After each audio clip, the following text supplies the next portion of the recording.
ஓம் சக்தி பராசக்தி குரு வாழ்க பங்காரம்மா வாழ்க உலகமெல்லாம் சக்தி நெறி ஓங்க வேண்டும் ஒவ்வொருவர் மனக்குறையும் நீங்க வேண்டும் அன்னையின் அருளால். எல்லோரும் நல்லா இருக்கீங்களாப்பா? இன்றைக்கி என்ன வீடியோன்னு பார்த்தீங்கன்னா, எங்கள் வீட்டில் நைட்டு சாப்பாடு என்னன்னு நீங்கள் பார்க்க போகிறீங்க. நைட்லேருந்து காலையில் வரலையும் என்ன செய்ய போகிறோன்னு நீங்கள் பார்க்க போகிறீங்கப்பா. நைட்டுக்குப்பா அடை தான் செய்யலான்னு சொல்லிட்டுப்பா மதியம் 2 மணிக்கெல்லாம் அடைக்கி எடுத்து ஊற வச்சேன். நைட்டு நம்ம அடை செய்ய போகிறோன்னாப்பா மதியமே ஊற வச்சுருங்க ஒரு 2 மணிக்கெல்லாம். அதுக்கு என்னென்ன தேவை பொருள்னா, அதுக்கு என்னென்ன பொருள் தேவைன்னாப்பா, 1/2 கிலோ புழுங்கல் அரிசி. புழுங்கல் அரிசிக்கு நம்ம என்னென்ன மேலே இருந்து பொருள் போட போகிறோம்னு கேட்டிங்கன்னா, 100 கிராம் துவரம்பருப்பு, 100 கிராம் கடலப்பருப்பு, 50 கிராம் பைத்தம்பருப்புப்பா. பைத்தம்பருப்பு இது தனித்தனியாக ஊற வச்சுக்கணும். கடலப்பருப்பு, துவரம்பருப்பு, பைத்தம்பருப்பை தனியாக ஊற வச்சுக்கணும். ஒன்றா சேர்த்து புழுங்கல் அரிசியை ஊற வச்சுக்கிட்டப்ப புழுங்கல் அரிசியை தனியாக 3/4 பாகம் அரைக்கும் பொழுது, அப்போ இந்த பருப்பெல்லாம் கழுவி வச்சுருக்கோமா, இதையும் எடுத்து அதில் போட்டுக்கணும். அதில் போட்டு நைஸாக அரைக்கணும். கொஞ்சம் குறப்பாகவும் கொஞ்சம் நைஸாகவும் அரைக்கணும். அடைக்கி ரொம்ப நைஸாக அரைச்சிங்கன்னா அப்படியே அடை எப்படின்னு கேட்டிங்கன்னா ஒரு மாதிரியாக போயிடும். அதனால் கொஞ்சம் குறப்பாக இருந்தால் கொஞ்சம் பொசப்பாக இருக்கும். அதில் என்னான்னு போடணுன்னு கேட்டிங்கன்னா, பெருஞ்சீரகமும் பட்டை மிளகாயும். இந்த பட்டை மிளகாய் என்ன செய்யணுன்னா, அந்த அரிசி ஊற வைக்கிறோம் பாருங்கள், அதிலே எடுத்து நம்ம எத்தனை மிளகா தேவைப்படுது, எப்படி கேட்டாலும் அரைப்படி அரிசிக்கு 1/2 கிலோ அரிசிக்கு ஒரு 10 மிளகா தேவைப்படும். அந்த 10 பட்டை மிளகாயும் தூக்கி அதில் தூக்கி ஊற வச்சிடணும். ஊற வச்ச பிறகு பெருஞ்சீரகத்தை ஊற வைக்க வேணாம். நம்ம போடும் பொழுதே பட்டை மிளகாயை கிள்ளி போட்டு அதில் 2 ஸ்பூனு 3 ஸ்பூனோ பெருஞ்சீரகத்தை நமக்கு தெரியுமில்ல, அளவு தெரியுமில்ல, வாசனைக்கு என்னென்ன தேவைன்னு சொல்லிவிட்டு அதை போட்டுக்கணும். பெருங்காயத்தூள் போட்டுக்கணும். அதில் பார்த்திங்கன்னா கருவேப்பிலை, கொத்தமல்லி தழை, இதை மட்டும் முன்னாடியே போட்டு நல்லா குறன்னு அரைச்சிக்கிட்டு அதுக்கப்புறம் அரிசியை போட்டு அரைச்சோம்னு வச்சுங்க, கரெக்டாக எல்லாம் சேர்ந்து மையும். அப்போ பருப்பு முக்காப்பாக தான் வந்தோடனே பருப்பை போட்டுக்கணும். பருப்பையும் அரைச்சி எடுத்துக்கணும். எடுத்து ஒரு குண்டானில் ஊற்றிக்க வேண்டியதான்ப்பா. இப்போ இந்த 1/2 கிலோ அரிசி போட்டிருக்கோம்லப்பா, அதுக்கு 1/2 கிலோ வெங்காயம் போட்டால் கூட நல்லா தான் இருக்கும். நீங்கள் எப்படி கேட்டாலும் 300 கிராம் வெங்காயம் போடுங்க. அதுதான் நல்லா டேஸ்ட்டாக இருக்கும். அது சின்ன வெங்காயமாக இருக்கணும். நைஸாக அரைச்சிக்கங்கப்பா. இப்போ தான் நைஸாக நம்ம சின்ன வெங்காயத்தை உரித்து வச்சுக்கிட்டோம்னு வச்சுங்க, சாப்பர் இருக்குல்ல, அதில் போட்டு நல்லா 2 இழுத்துன்னு வச்சுங்க, நைஸாக அழகாக வந்துடுது. அதுவும் நமக்கு கண்ணும் எரிய மாட்டேங்குது. சின்ன வெங்காயம் உரித்தோம்னு வச்சுங்க, கண்ணு எரியும். இவ்வளோது வெங்காயம் உரித்தோம்னா அது உள்ளே போட்டு நல்லா அடிச்சுட்டு இந்த மாவு அரைச்சி வச்சுருக்கோம் பாருங்கள், அதில் உப்பு தேவையான அளவு உப்பு, நம்ம தான் ஃபஸ்ட்டே பெருங்காயத்தூள் போட்டிருக்கோம். அது வாசனை வருதான்னு பார்க்கணும். இல்லைன்னா இன்னொரு 1/2 ஸ்பூன் பெருங்காயத்தூள். இந்த வெங்காயத்தையும் அதில் போட்டுடணும். போட்டுட்டு இன்னொன்று என்ன செய்யணும்னு கேட்டிங்கன்னா, ஒரு 2 பச்சை மிளகாயை எடுத்து கொஞ்சம் நைஸாகவும் இருக்கக்கூடாது, பெருசாகவும் இருக்கக்கூடாது, திட்டமாக அரிஞ்சு அதில் போட்டுக்கணும். ஏன்னா அது கொஞ்சம் அப்படியே நம்ம இதை எடுத்து சாப்பிடும்போது, பெரியவங்க சாப்பிடும்போது கொஞ்சம் நல்லாயிருக்கும். பிள்ளைங்க சாப்பிடும்போது அந்த பச்சை மிளகாயை எடுத்துகிட்டு அது விட்ட கொடுத்தா போதும். ஏன்னா டேஸ்ட்டுக்கும் வாசனைக்கும் பச்சை மிளகாவும் நல்லா இருக்கும்ப்பா பார்க்குறதுக்கும். அதேமாரி எல்லாத்தையும் கலந்து கொஞ்சம் நேரம் மூடி வச்சுருங்க. நம்ம 2 மணிக்கு ஊற வச்சுருந்தோன்னு வச்சுங்க, 2 மணி 2:30 மணிக்கே நம்ம ஊற வைக்கணும்னு வச்சுங்க, கரெக்டாக ஒரு 6:30 மணிக்கெலாம் அரைக்கணும்ப்பா. 6:30 மணிக்கு அரைச்சி அதை எடுத்து நம்ம குண்டானில் போட்டு எல்லாம் உப்பு எல்லாம் போட்டு, அதில் இன்னொன்று என்னன்னு கேட்டிங்கன்னா, ஒரு சின்ன கட்டி வெல்லமும் போட்டுங்க. வெல்லத்தை இடித்து அதையும் அதில் போட்டு கரைச்சிருங்க. கரைச்சி எடுத்து போடும்போதே என்ன பண்ணிங்கன்னா, ஒரு ஸ்பூனு நல்லா பெரிய குழி கரண்டியால், சின்ன கரண்டி இருக்குது பாருங்கள், அதால் 1.5 கரண்டி எண்ணெயை ஊற்றிங்க. எண்ணெயை ஊற்றி நல்லா எல்லாத்தையும் கலந்து பெசரி மூடி வச்சுருங்க. நம்ம கரெக்டாக 6:30க்கு அரைச்சி மூடி வச்சுட்டோன்னு வச்சுங்க, கரெக்டாக 7 மணிக்கு நம்ம போய் 1/2 மணி நேரம் அது அப்படியே இருந்துட்டு கொஞ்சம் புளிப்பு இருந்துன்னு வச்சுங்க, நல்லா டேஸ்ட்டாக இருக்கும். அப்போ போய் அது நம்ம அடை சுட ஆரம்பிச்சிடலாம். நல்லா இருக்கும்ப்பா அடை சுட்டோம்னா. நான் எப்படி செய்வேன்னு கேட்டிங்கன்னா, கரண்டியாலெல்லாம் ஊற்ற மாட்டேன். ஏன்னா கரண்டியால் நம்ம ஊற்றினோம்னா அது தோசை தான். அதனால் எப்பயுமே நான் கரண்டியால் 2 கரண்டி மொண்டு அதில் வச்சுட்டு கையால் தான்ப்பா நான் எப்பயுமே, நானும் சரி தான், எங்கள் அம்மா சின்ன பிள்ளையிலேருந்து இதேமாரி தான் நாங்கள் செஞ்ச பழக்கம். கையாலேயே தான் நாங்கள் அடை மாதிரி தட்டுவோம். அதுதான் அடை. நம்ம கையால் தட்டினா தான் அடை. அது நம்ம கரண்டி போட்டு நம்ம கிண்டிட்டு ஊற்றணுன்னு வச்சுங்க, அது தோசை தான். அது அடைன்னு சொல்லவே வேணாம். அதனால் எல்லாம் கையால் நல்லா சூடாதுப்பா. நல்லா ஊற்றினோடனே கல் சூடு ஏறினோடனே எண்ணெயை ஊற்றி நல்லா தேய்ச்சிட்டு அதில் 2 கரண்டியை மொண்டு ஊற்றி நல்லா கையால் தண்ணியை தொட்டுக்கிட்டு மெல்லிசாக தட்டிட்டு கொஞ்சம் நேரம் வரலையும் எண்ணெய் ஊற்றாதீங்க. கொஞ்சம் நேரம் கழித்து அப்படியே சுற்றி மேலே எண்ணெய் ஊற்றிக்கலாம். இல்லைன்னு வச்சுங்களேன், எண்ணெயும் கல்லெண்ணெயும் நெய்யும் கலந்துக்கலாம். 2யும் ஒன்றா கலந்துக்கிட்டு சமமாக கலந்துட்டு ஊற்றுனீங்கன்னா அது இந்த உடம்பு மூட்டு வலிக்கெலாம் நல்லதுப்பா. இன்னொன்று என்னன்னு கேட்டிங்கன்னா, நல்லா டேஸ்ட்டாகவும் இருக்கும், வாசனையாகவும் இருக்கும் 2ம். அதை மாதிரி செஞ்சு ஊற்றி பாருங்கள், எப்படி இருக்குமான்னு எனக்கு சொல்லுங்கள். என் பேரனுக்குப்பா அடையும் சாப்பிடுவார். அவர் முன்னுக்கிட்டே உட்காந்துருப்பார், அங்கேயும் இங்கேயும் வேடிக்கை பார்த்துட்டு. அதனால் அவருக்கு தோசையும் ஊற்றி கொடுத்துட்றது தான். நான் வந்து சின்ன சின்ன குட்டி குட்டி தோசையாக அவருக்கு எப்பயுமே ஊற்றி கொடுப்பேன். பேர பிள்ளைங்களுக்கு 2 பேருக்குமே குட்டி தோசை தான் ஊற்றி கொடுப்பேன். ஊற்றி கொடுக்கும்போது சின்னவருக்கு வந்து நான் கருவேப்பிலை பொடி இடித்து வச்சுருக்கேன்டா, சாப்பிட்றதுக்கு சாதத்தில் போட்டு பிசைஞ்சு சாப்பிட்றதுக்கு. அதுக்கு என்ன செய்யணும்னா, தோசை ஊற்றினாலும் இட்லி ஊற்றினாலும் எனக்கு கருவேப்பிலை பொடி தான்யா வேணுங்கும். அது எப்பயுமே பொடி தோசைன்னு கத்தும். அதனால் அது மேலே கருவேப்பிலை பொடி எடுத்து கொஞ்சம் கொஞ்சமாக தூவிட்டு கொஞ்சம் நெய் எண்ணெயை கலந்து அப்படியே ஊற்றிட்டு கொடுத்தோம்னு வச்சுங்க, வேறு எந்த தொட்டுக்கோ சட்னி கிட்னி எதுவும் வேணான்னுடும். அழகாக தொட்டுக்கிட்டு அதை சாப்பிட்டுடும்பா. அது பிள்ளைங்க நம்ம வீட்டில் இருந்துன்னு வச்சுங்க, பொம்பளை பிள்ளைங்களுக்கெல்லாம் இந்தமாரி கருவேப்பிலை பொடி இடித்து வச்சுக்கிட்டு பிள்ளைங்களுக்கு நிறையா கொடுங்கடா. நல்லது, முடிக்கும் நல்லது, கண்ணுக்கு நல்லது. அதை மறக்காமல் பொடி இடித்து கொடுங்க. இதே இப்போ அடை ஊற்ற ஆரம்பிச்சிட்டப்பா. எங்கள் வீட்டில் எத்தனை பேர் இருக்காங்கன்னு சொல்லிவிட்டு ஒருத்தவங்களுக்கு மெலிசா தானே நம்ம சுடுறோம். அது வந்து ரொம்ப மெலிசாகவும் நான் ஊற்ற மாட்டேன்ப்பா, ரொம்ப மொத்தமாக ஊற்ற மாட்டேன், திட்டமாக சுடுவேன். அதுதான் நமக்கு வந்து அடை புட்டு நம்ம சாப்பிட்றதுக்கு நல்லா டேஸ்ட்டாக இருக்கும். அதனால் அது மாதிரி தான் ஊற்றுங்க. ஏன்னா மெலிசாக தட்டினோன்னு வச்சிங்களேன், அது தோசை மாதிரி வந்துடும். மொத்தமாக ஊற்றினாலும் அது பெருசாகிடும், ரொம்ப நேரம் வேகிறதுக்கு லேட் ஆகிடும். அதனால் திட்டமாக 2 கரண்டி ஊற்றணும். நம்ம கையால் தட்டும்போது தான் அந்த பதம் வரும். அதனால் எங்கள் வீட்டில் எல்லாருக்கும் 2 அடை தட்டிக்கிட்டு இருக்கேன்ப்பா. அதுவும் நான் அடை சுட்டேன்னு வச்சுக்கப்பா, எங்கள் வீட்டில் எல்லாேருக்கும் ரொம்ப பிடிக்கும். அதனால தான் ஆளுக்கு 2 அடை. என் பேரக்குட்டிக்கு என்னன்னு பார்த்தீங்கன்னா, அதுக்கு சின்ன சின்ன குட்டி தோசையும் அதுக்கு ஒரு அடையும். அந்த அடை ஊட்டுறதுக்கு அவ்வளோ நேரம் ஆச்சுப்பா.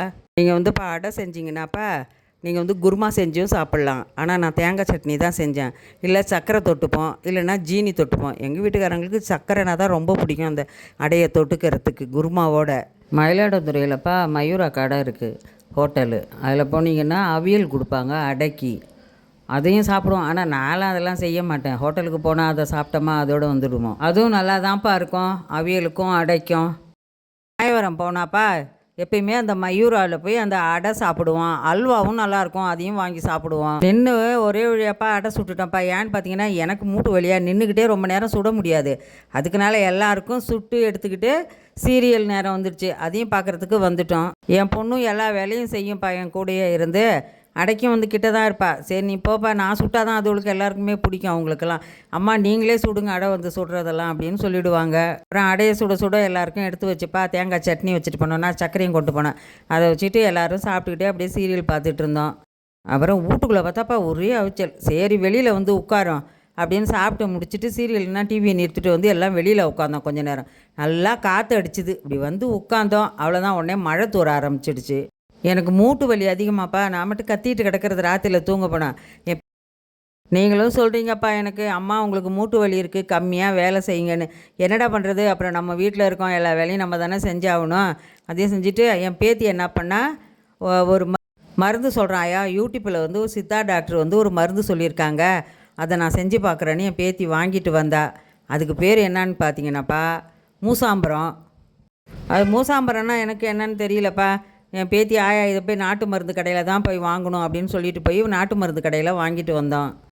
அது ஆனால் பார்த்தாப்பா கொஞ்சோண்டு தான் இருக்கும். அதை விலை பார்த்திங்கன்னா 30 ரூபா. அது பெருங்காய கட்டி மாதிரி தான்ப்பா, நல்லா கட்டியாக உருண்டையாக இருந்தது.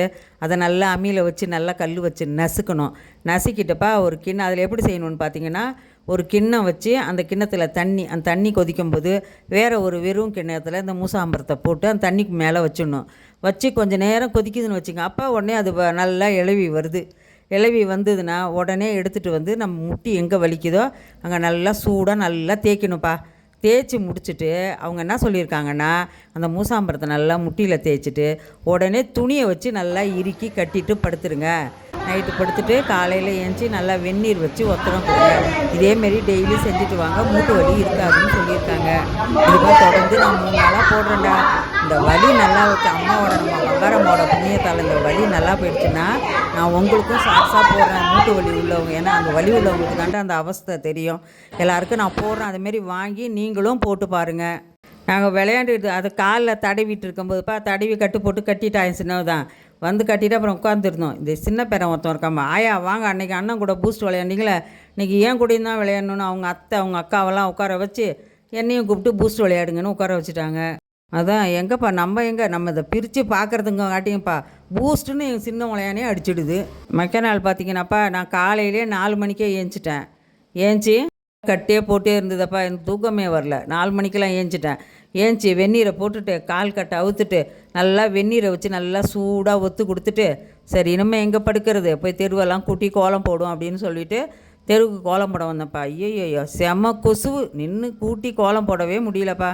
என் கோலத்தை பார்த்துட்டுப்பா எல்லா பிள்ளைங்களும், அம்மா நீங்கள் கோலம் போடுறது நல்லா இருக்குமா, டெய்லி கோலம் போடுங்கன்னு சொல்லியிருக்கீங்க. உங்களுக்காகவே நான் அதை முயற்சி பண்ணி போடுறேன்டா. டெய்லி ஒரு ஷார்ட்ஸாக நான் போடுறேன், பாருங்கள் எல்லோரும். கிராமத்துலலாம்ப்பா நான் மாடுலாம் வச்சுருந்தேன்ல, பெருசாக சாணியை கரைச்சி தெளித்து கோலத்தை பெரிய பெரிய கோலம் டிசைனாடா, கோட்டு கோலம், பூ கோலம் எல்லாம் நிறையா போடுவேன் இப்போல்லாம். இப்போ இந்த மூட்டு வலி இடுப்பு வலி வந்தோடனே கோலம்லாம் கொஞ்சம் கம்மியாக போயிடுச்சுப்பா. எனக்கு தெரிஞ்சுப்பா அந்த வீட்டு வேலை செஞ்சதும் மாடு பார்த்துக்கிறதும் பொழுதிக்கும் 2 வேளை பால் கறக்கிறதும் 2 வேளையும் கிராமத்தில் கோலம் போட்டு தானே ஆகணும். கோலம் போடுறது மாலே எனக்கு மூட்டு வலி வந்துருச்சுடா.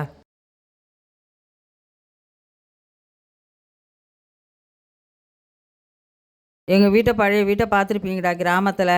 அது நல்ல ஒரு 5-6 படி வச்சு கட்டியிருக்காங்களா, அதில் ஏறவும் இறங்கவும் இப்படியே இருந்தேன்னா அதனாலேயே மூட்டு வலி வந்துச்சுன்னு. இப்போ பாருங்கள், ஒரு நாள் போய் இப்படி ஏறி இறங்கி விட்டு வந்தேன், பொழுதிக்கும் படுத்து கிடந்துட்டு ஐயோன்னு கத்திட்டு கிடக்க வேண்டியது தான்.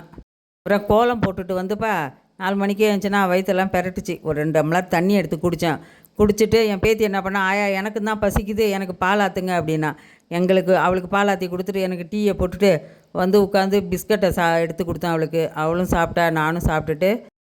முக்கியமாக என்ன சொல்கிறேன்னாப்பா, நம்ம 4 மணிக்கோ 5 மணிக்கோ எழுந்திரிச்சிட்டோம்னா தெருவை கூட்டி கோலம் போட்டுட்டு வந்து கை கால் மூஞ்சி பல் விளக்கிட்டு மூஞ்சை கழுவிட்டு நம்ம பூஜை ரூமுக்கு போயிட்டு நாள் வச்சுருந்தோம் பாருங்கள், பழைய பூ வேம்புலாம் வச்சுருந்தோம்னா அதெல்லாம் எடுத்து சுத்தம் பண்ணிவிட்டு நம்ம பூஜை ரூமில் எல்லாம் விளக்கேற்றி வைங்க. நம்ம காலையில் விளக்கேற்றிட்டுப்பா நம்ம முதல்ல அம்மாவை வேண்டிக்கிட்டு மூல மந்திரம் அந்த நேரத்தில் நம்ம என்ன கோரிக்கை வைக்கிறோமோ நம்ம பங்காரம்மா கட்டாயம் நமக்கு நிறைவேற்றுவா. அதனால் எல்லோரும் விளக்கேற்றும் போது மூல மந்திரம் சொல்ல தெரியாதவங்க ஓம் சக்தி பராசக்தின்னு அம்மாவை மனசுக்குள்ளே வேண்டிக்கிட்டு நம்ம கோரிக்கையும் அப்பயும் வச்சுட்டு நம்ம பிள்ளைங்கள்லாம் நல்லாயிருக்கும். என்னடா வைக்க போகிறோம், பிள்ளைவ நல்லா இருக்கணும், நம்ம வீட்டுக்காரங்க நல்லா இருக்கணும், நம்ம குடும்பம் நல்லா செழிப்பாக வளரணும் தானே வைக்க போகிறோம். அதை நல்லா வேண்டுதலாக வச்சு டெய்லி வேண்டிட்டு வாங்கடா. நம்ம இங்கே 5 மணிக்கெலாம் ஏஞ்சி கரெக்டாக நம்ம வீட்டு வேலையெல்லாம் செஞ்சுட்டு நம்ம பூஜை ரூமில் போய் விளக்கு கொளுத்துறதுக்கும் மேல்மருவத்தூரில் அங்கேயும் பார்த்திங்கன்னா தீபாராதனை காட்டுறதுக்கு சரியாக இருக்கும்டா.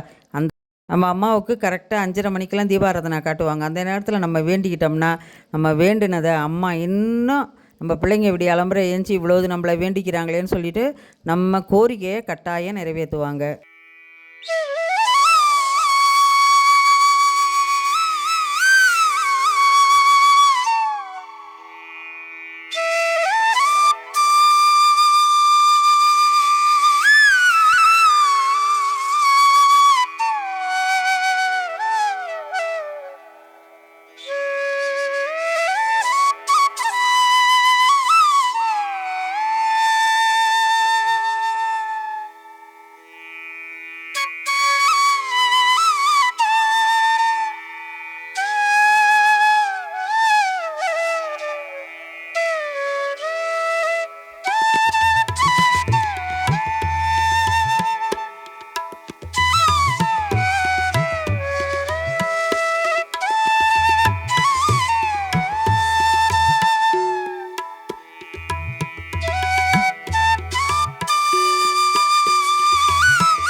காலையில் ஏஞ்சிப்பா டிஃபன் செய்கிறதுலாம் போடவே இல்லைடா. அதுவும் போட்டுக்கிட்டே இருந்தோம்னா நீட்டாக ஒரே வீடியோவை பார்த்தோம்னா உங்களுக்கும் போர் அடிக்கும். அரிசி கோதுமைலாம் வாங்கிட்டு வந்திருந்தேன்டா.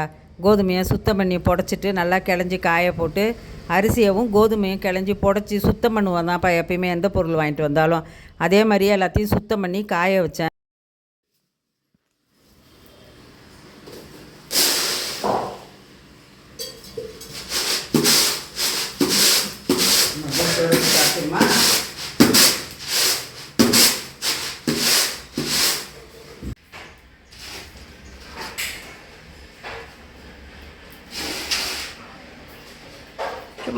இந்த வீடியோ உங்களுக்குலாம் பிடிச்சிருந்ததுனாப்பா மறக்காமல் சப்ஸ்கிரைப் பண்ணுங்கள், லைக் பண்ணுங்கள், ஷேர் பண்ணுங்கள், சப்ஸ்கிரைப் பண்ணுங்கள். பாய். அடுத்த சூப்பரான வீடியோவில் பார்க்கலாம். ஓம் சக்தி. இந்த வீடியோ நல்லா இருக்கான்னு சொல்லிவிட்டு கமெண்ட் பண்ணுங்கப்பா.